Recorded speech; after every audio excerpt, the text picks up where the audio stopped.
आदिवासी सहकारी साखर कारखान्याचे सर्व संचालक बंधू, आम्ही या महाराष्ट्र राज्याचे उपमुख्यमंत्री आणि राष्ट्रवादी काँग्रेस पक्षाचे आमचे नेते आदरणीय अजितदादा पवार साहेब यांच्याकडे गेलो, त्यांना विनंती केली आणि महाराष्ट्र राज्याचे सहकार मंत्री माननीय बाबासाहेब पाटील साहेब यांच्याकडे सुद्धा आम्ही गेलो आणि त्यांनी संयुक्तरित्या साखर आयुक्त यांची मीटिंग लावली आणि त्या मीटिंगमध्ये त्यांनी सांगितलं की लवकरात लवकर आदिवासी सहकारी साखर कारखाना हा चालला पाहिजे। आणि अजितदादांनी तर या शब्दात सांगितलं की महाराष्ट्रामध्ये आदिवासी समाजाचा एकमेव कारखाना आहे आणि आयुक्त साहेब हा कुठल्याही परिस्थितीमध्ये चालला पाहिजे।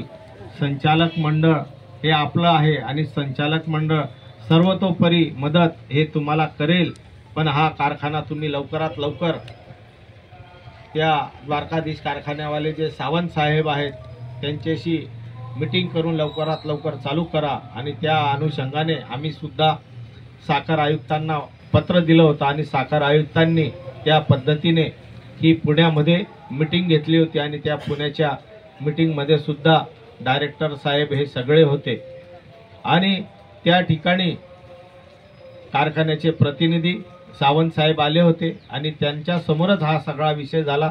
त्यांनीही त्या ठिकाणी सांगितलं की हा कारखाना लवकरात लवकर चालू करा, तर त्यांनी सुद्धा सांगितलं की हो आम्ही नक्कीच प्रयत्न करू, पण आजपर्यंत जवळजवळ 1 महिना झाला आणि कारखाना कुठलीही हालचाल आम्हाला दिसून आली नाही। म्हणून आम्ही वेळोवेळी शासनालाही पत्र व्यवहार केला। या नंदुरबार जिल्ह्याचे माननीय जिल्हाधिकारी, माननीय जिल्हा पोलीस अधीक्षक, माननीय तहसीलदार साहेब, माननीय PI यांनाही आम्ही निवेदन दिलं की जर हा कारखाना लवकरात लवकर याच्या ज्या तोड संदर्भात शेतकऱ्यांची मीटिंग किंवा कर्मचाऱ्यांची चालू करण्यासंदर्भात साफसफाईची मीटिंग ही चालू झाली पाहिजे, या संदर्भात लवकरात लवकर मीटिंग घ्या। पण आजपर्यंत द्वारकाधीश कारखान्याने कुठलीही मीटिंग न घेता मनमानी चाललेली आहे आणि नाईलाज असतो आम्हाला शेवटी शेतकरी बांधवांसाठी रस्त्यावर उतरावं लागलं। आणि आज सप्टेंबर महिन्याचा हा पहिला दिवस, 1 सप्टेंबरला आम्ही सांगितलं की जर चालू नाही झालं तर आम्ही रस्ता रोको करू आणि तहसील ऑफिस समोर जोपर्यंत कारखाना चालू होणार नाही तोपर्यंत शेतकरी बांधव, संचालक मंडळ आणि कर्मचारी आम्ही सर्वजण एकत्रितरित्या हे बेमुदत आंदोलन करू असं ठरवलं आणि त्याप्रमाणे आज आम्ही महामार्गावरती रस्ता रोको सुद्धा केला। तो सुद्धा त्या ठिकाणी असंख्य आमचे कर्मचारी बांधव, शेतकरी बांधव आणि सर्व संचालक मंडळ त्या ठिकाणी होतं आणि आज तहसील ऑफिस समोर सुद्धा आम्ही बसलेलो आहोत। आणि आमची शासनाला तीच विनंती आहे की शासनाने लवकरात लवकर हा द्वारकाधीश कारखान्याला सांगून हा कारखाना चालू केला गेला पाहिजे, कारण हा आदिवासी सहकारी साखर कारखाना आहे आणि या कारखान्याला जेवढे सभासद आहेत 100% सभासद हे आदिवासी सभासद आहेत आणि त्यांचा ऊस हा या कारखान्याला येत असतो। मागच्या वर्षीही हा गळीत हंगाम न झाल्यामुळे बऱ्याचशा आमच्या शेतकरी बांधवांना ऊस हा आमच्या गुराळ्याला द्यावा लागला। म्हणजे वर्षभर आम्ही मेहनत करायची आणि गुराळ्यावाल्याला स्वस्तामध्ये आम्हाला ऊस द्यावा लागायचं। कुठंतरी आमच्यावर अन्याय हा द्वारकाधीश कारखाना करत आहे आणि आमच्या शेतकरी बांधवांना न्याय मिळवून देण्यासाठी पुनश्च आम्ही हे सगळं पाऊल उचललं। शेवटी आम्हाला हे पाऊल उचलायचं नव्हतं, पण त्यांच्या आडमोठी धोरणामुळे हा आम्हाला नाईलाजास्तव हे धोरण अवलंब करावा लागला। आणि जर अजूनही त्यांनी या गोष्टीकडे जर लक्ष नाही दिलं तर याच्यापेक्षा तीव्र आंदोलन होईल हे या निमित्ताने सांगतो।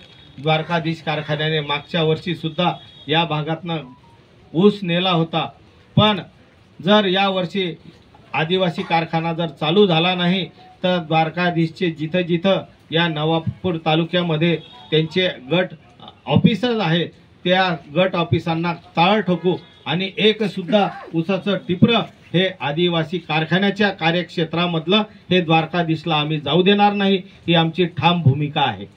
जे बिचारे कर्मचारी इतक्या वर्षापासून त्या कारखान्यावर 20-25 वर्षापासून रात्रंदिवस मेहनत करत आहेत, कारखाना त्यांनी प्रामाणिकपणे चालवण्याचा प्रयत्न केला, कर्मचाऱ्यांकडनं कुठलीही अडचण नाही, कर्मचारी बिचारी आजही कामाला तयार आहेत, पण कुठंतरी आडमोठी धोरणामुळे कर्मचाऱ्यांचा निम्म्यावर पगार आणून टाकला। जे बिचारे हंगामी कर्मचारी होते त्यांना तर त्यांनी बंदच करून टाकलं। आज आमच्या आदिवासी कर्मचाऱ्यांची ही उपासमारीची वेळ आणून ठेवलेली आहे। हे सर्व द्वारकाधीश कारखाना जाणून बुजून करत आहे, कारण या कारखान्यावर फक्त 50 लाख रुपये आपण भाडं द्यायचं आणि हा कारखाना जर बंदही राहिला तर त्यांना काही फरक पडत नाही, कारण हा सर्व ऊस हा ते त्यांच्या कारखान्यावर घेऊन जातात आणि तिथं त्यांचं उत्पादनाची साधनं जास्त आहे आणि सगळ्यात महत्त्वाचं म्हणजे तिथे इथेनॉल तयार होतं, जे आदिवासी कारखान्यावर इथेनॉल तयार होत नाही किंवा बाकीची उत्पादनं तयार होत नाही, म्हणून त्यांनी हा कारखाना नावाला घेतलेला आहे। बाकी सर्व ऊस हा त्यांच्या कारखान्याला न्यायचा आणि तिकडनं ते इथेनॉल तयार करायचं आणि व्यापारी दृष्टिकोनातनं त्यांनी त्यांचा व्यापार करायचा। आदिवासी शेतकऱ्यांवर कुठेही आपल्या जबाबदारी किंवा हे आपले आहेत ही समजायची भावना त्यांच्यामध्ये नाही, त्यांनी फक्त व्यापारी दृष्टिकोनातनं या ठिकाणी पाऊल ठेवलेलं आहे। 15 वर्षाचा हा करार त्यांनी या ठिकाणी केलेला आहे।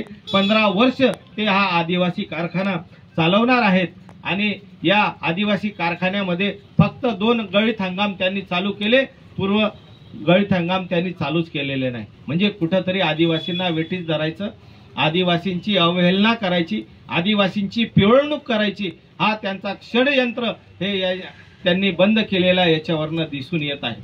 आमची सुद्धा त्यांना नम्रपणे विनंती आहे की आम्ही वेळोवेळी तुमच्याशी पत्रव्यवहार केला, डीडीसी बँक जी जिल्हा मध्यवर्ती बँक आहे त्यांना सुद्धा पत्रव्यवहार केला, त्यांच्याशी सुद्धा चर्चा केली, त्यांच्याकडनं सुद्धा मार्गदर्शन आम्ही मागवलं।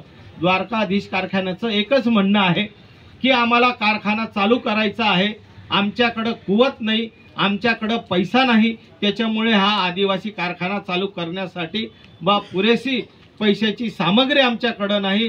जर आम्हाला पैसा उपलब्ध करायचा असेल तर हा आदिवासी कारखाना हा आम्हाला गहाण ठेवावा लागेल, तेव्हाच आम्ही या कारखान्यावरती हा गाळपाचा कार्यक्रम करू शकतो, ऊस गाळप करू शकतो, अन्यथा आम्ही करू शकणार नाही। त्याच्यासाठी सुद्धा आम्ही डीडीसी बँकेकडनं मार्गदर्शन मागवलं, डीडीसी बँकेला पत्रव्यवहार केला, कारण जे मागचं संचालक मंडळ होतं, शिरीष दादांचं जे संचालक मंडळ होतं, त्यांनी या कारखान्यावरती तारण म्हणून जवळजवळ 12 कोटी रुपये घेतलेले होते, त्याच्यामुळे ते कर्ज अजून फिटलेलं नाही, त्याच्यामुळे तो डीडीसी बँकेचा बोजा आज सुद्धा या आदिवासी कारखान्यावर आहे। आणि जर द्वारकाधीश कारखान्याला परत कर्ज पाहिजे असेल आणि जर हा कारखाना अजून गहाण ठेवायचा असेल तर त्याला संचालक मंडळ किंवा वार्षिक सर्वसाधारण सभेची गरज लागत नाही, याला गरज लागते जी डीडीसी बँकेने जे कर्ज दिलेलं आहे, ज्यांनी जो तारण ठेवलेला आहे 12 कोटी रुपये, जेव्हा मागच्या संचालक मंडळाला शिरीष दादांना दिलं होतं तेव्हा जो हा करार केलेला होता, जोपर्यंत त्यांचं कर्ज फिटत नाही तोपर्यंत दुसरं कर्जाला हे तारण देता येत नाही असं त्यांनी स्पष्ट सांगितलेलं आहे। त्याच्यामुळे आम्ही त्यांना विनंती केली की जेव्हा तुम्ही हा कारखाना चालवला तेव्हा जसं तुम्ही साखरेच्या उत्पादनावर हा कारखाना तारण ठेवून, साखरेला तारण ठेवून तुम्ही हा कारखाना चालू केला, त्याच पद्धतीने हा कारखाना साखर तारण ठेवून तुम्ही गाळप करा। आमची संचालक मंडळाची कुठलीही तुम्हाला अडचण येणार नाही, वेळोवेळी तुम्हाला सहकार्याची भूमिका आमची राहील।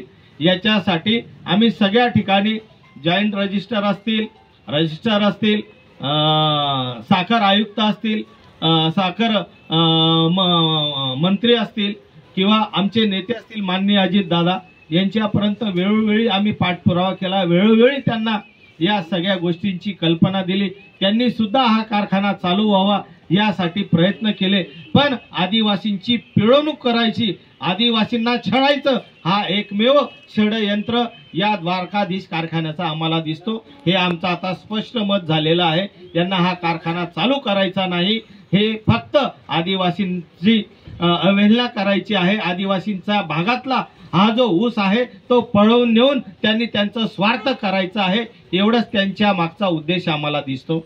आज जर 20-25 वर्षापासून द्वारकाधीश कारखाना स्वतंत्र चालू आहे, त्यांचा कारखाना बरोबर चालतो आणि आदिवासी कारखाना चालवायला त्यांच्याकडे पैसा नाही का? आम्ही इतके काही भोळे बाबडे नाहीत। त्यांच्याकडे त्यांची प्रॉपर्टी असेल ना, त्यांनी त्यांची प्रॉपर्टी गहाण ठेवा, पण हा आदिवासी कारखाना चालू ठेवा। कारण हा आम्ही तुम्हाला दिलेला नाही, तुम्ही तो कराराने घेतलेला आहे, बरोबर आहे। तुम्हाला गरज होती म्हणून तुम्ही हा घेतलेला आहे, टेंडर तुम्ही भरलेला आहे आणि त्या टेंडरद्वारे तुम्ही हे केलेलं आहे। त्याच्यामुळे तुमचं कर्तव्य आहे, तुम्हाला हा कारखाना चालू करावाच लागेल। जर हा कारखाना जर नाही चालू झाला तर नवापूर तालुक्यामधनं ऊसाचा एक टिपरा सुद्धा तुम्हाला मिळणार नाही, हे या ठिकाणी प्रामुख्याने आम्ही सांगतो। माननीय तहसीलदार साहेबांना सुद्धा आमची विनंती आहे, साहेब त्यांना बोलवा आणि हा कारखाना चालू करायला लावा। त्यांच्याकडे करोडो रुपयाची प्रॉपर्टी आहे, आमच्या जीवावर त्यांनी या प्रॉपर्ट्या जमा केलेल्या आहेत आणि त्या प्रॉपर्ट्या तुम्ही गहाण ठेवा, पण हा आदिवासींचा कारखाना चालू ठेवा।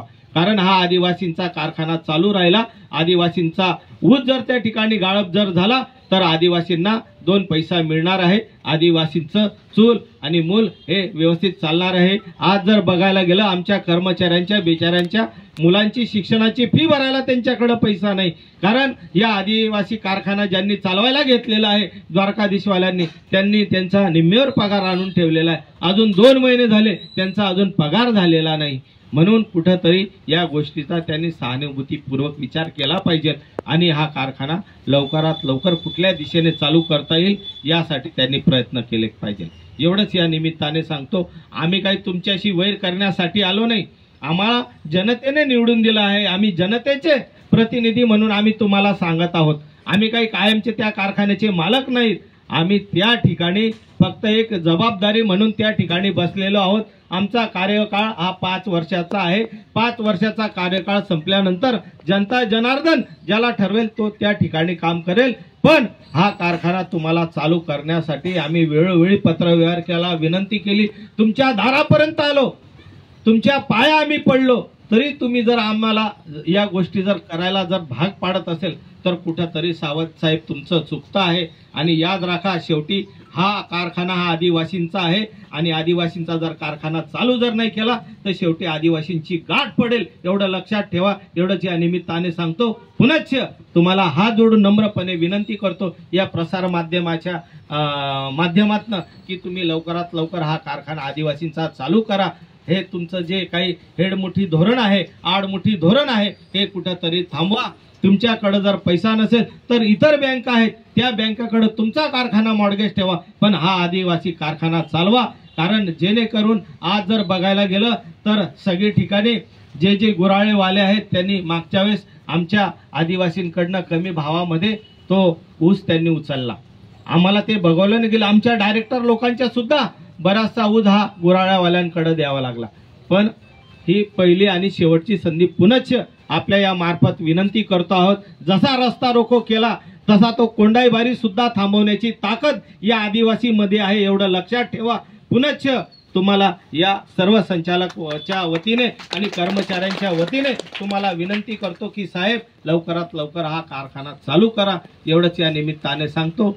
सगळ्यांच्या वतीने पुनश्च या शेतकरी बांधवांच्या वतीने, कर्मचाऱ्यांच्या वतीने आम्ही आपणाला जेव्हा जेव्हा पत्रव्यवहार केला, जेव्हा जेव्हा तुम्ही बोलवलं तेव्हा तेव्हा आम्ही तुमच्यापर्यंत पोहोचलो, पुण्याला बोलवलं पुण्यापर्यंत आलो, तुम्ही ज्या ज्या ठिकाणी बोलवलं, तुम्ही द्वारकाधीश कारखान्याला बोलव त्या ठिकाणी आलो, तुमच्या घरी तुम्ही मला बोलव, तुमच्या घरी साखरेला मी त्या ठिकाणी आलो, कितीदा तुमच्याकडे आम्ही यावं। शेवटी हा कारखाना बी तुम्हाला चालवायचा आहे, बरोबर आहे, कारण शेवटी हा आमचा आदिवासींचा कारखाना आहे। जर तुमच्या मध्ये नसेल तर तुम्ही लिहून द्या की हा आदिवासी कारखाना आम्ही चालवण्यासाठी सक्षम नाहीत, तर हा आदिवासी कारखाना आम्ही सर्व आदिवासी मिळून चालवण्यासाठी सक्षम आहोत। आदिवासींमध्ये तेवढी शक्ती आहे, तेवढी क्षमता आहे, ते नक्कीच हा गळीत हंगाम यावेळेस चालू करतील, यात तीळ मात्र शंका नाही. पण तसं आम्हाला लेखी द्या. तुमच्याकडनं होत नसेल ना, तुम्ही आम्हाला रायटिंग मध्ये द्या, लेखी लिहून द्या की आदिवासी कारखाना आम्ही चालवण्यासाठी सक्षम नाहीत, हा कारखाना कोणीही चालू शका, असं तुम्ही आम्हाला पत्र द्या. आम्ही डीडीसी बँकेकडे किंवा दुसऱ्या बँकेकडे विनंती करू. आणि शेतकऱ्यांच्या वतीने आम्ही इथले नवापूरचे व्यापारी असतील त्यांच्याकडे जाऊ आणि त्यांच्याकडे विनंती करून त्यांचे पाय धरून त्यांना या ठिकाणी भाग पाडू की तुम्ही आम्हाला काहीतरी सहकार्य करा. आणि नक्कीच नवापूरचा जो व्यापारी मंडळी आहे तो आम्हाला 100% मदत करणार आहे, कारण त्यांनाही माहिती आहे की नवापूरचा हा आदिवासी बिचारा शेतकरी, याला मदतीची गरज आहे. आणि आज दुर्दैवाने आज आमचे दोघी नेते नाईक साहेब आज बिचारे परिस्थिती नसल्यामुळे घरी आहे, आजारी आहेत. आणि एक दुसरे नेते आमचे लोकनेते माणिकराव दादा स्वर्गवासी झाले आहेत. त्याच्यामुळे आदिवासींचा कोणीच काही वारी राहिलेला नाही. जो भाऊ आमचा आमदार आहे तो आमदार तर परदेशामध्ये फिरायला गेलेला आहेत, नेपाळला गेलेले आहेत आमदार साहेब. त्यांनी सुद्धा या ठिकाणी लक्ष दिलं गेलं पाहिजे की आपण लोकप्रतिनिधी आहोत, आपला आदिवासी कारखाना का चालू होत नाही याच्यासाठी तर तुम्ही प्रयत्न करा. गहाण तर ठेवूनच दिला आहे शिरीष दादा तुम्ही, पण हा चालू करण्यासाठी सुद्धा तुम्ही त्यांना प्रयत्न करा, त्यांना पत्र द्या की नाही हो, मी जरी तुम्हाला गहाण ठेवलेला आहे पण हा आदिवासींचा आमचा कारखाना आहे, माझा बी ऊस तुझ्याचकडे येणार आहे, आमचा सगळ्यांचा ऊस तिथंच येणार आहे, तर तो कारखाना चालू झाला पाहिजे. याच्यासाठी सुद्धा तुम्ही प्रयत्न केले पाहिजे शिरीष दादा. पण शेतकऱ्यांची चिंता सोडून आपणही परदेशात निघून गेले तर कुठंतरी ही शोकांतिका आहे. नवापूर तालुक्याचा आदिवासींचा कोणीच वाली नाही. तर आमची विनंती आहे की तुम्ही तरी शिरीष दादा या ठिकाणी लक्ष घाला आणि तुम्ही सुद्धा या ठिकाणी आमच्या सोबत जर आले असते तर आम्हाला अजून अत्यानंद झाला असता की नाही कोणीतरी आदिवासी बांधव आमच्या बरोबर या ठिकाणी बसलेला आहे. पण तुम्ही सुद्धा आमच्या बरोबर नाही. ही राजकारण खेळण्याची वेळ नाही, हे राजकारण करायची वेळ नाही. हे सर्वसामान्य शेतकऱ्याचा प्रश्न आहे आणि हा सर्व शेतकऱ्या सामान्यांना आपल्याला न्याय द्यायचा आहे. त्याच्यासाठी नक्कीच आपण सर्वांनी एकत्रित येऊन हा लढा दिला गेला पाहिजे, एवढंच या निमित्ताने सांगतो. पुनश्च आपल्या सर्वजण आपण इथं आलात तुमचं मनापासून आभार व्यक्त करतो. आणि जोपर्यंत शासन आम्हाला हमी देत नाही तोपर्यंत आमचं आंदोलन थांबणार नाही, एवढंच या निमित्ताने सांगतो. थांबतो. जय आदिवासी.